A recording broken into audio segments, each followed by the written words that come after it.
আন্তর্জাতিক অপরাধ ট্রাইব্যুনাল যাদের বিরুদ্ধে গ্রেপ্তারি পরোয়ানা জারি করেছে তাদের অনেককেই গ্রেফতার করা হয়েছে। প্রধান আসামি সহ বাকিরা পালিয়ে যাওয়ায় তাদের গ্রেপ্তার করা সম্ভব হয়নি, জানিয়েছেন স্বরাষ্ট্র উপদেষ্টা জাহাঙ্গীর আলম চৌধুরী।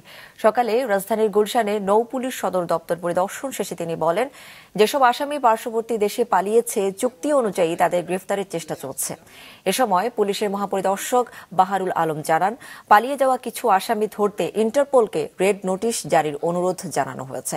নোটিশ জারি হলে পালিয়ে থাকা আসামিদের গ্রেফতার করা সে দেশের আইনশৃঙ্খলা বাহিনীর দায়িত্বের মধ্যে পড়বে। মেইন জন তারা তো আপনারা জানেন, সে তো বাংলাদেশেই নাই। আমরা এখন তাদের কোথায় থেকে ধরে নিয়ে আসবো? এরকম তারা যারা নেই দেশে নাই, তারা তো হয়তো ওয়ারেন্ট ইস্যু করে দিচ্ছে, তাদের তো আমরা ধরে আনতাছি যারা দেশে আছে। বাট যারা দেশে নাই তাদের তো আমাদের পুলিশ গিয়ে ধরে আনতে পারে না।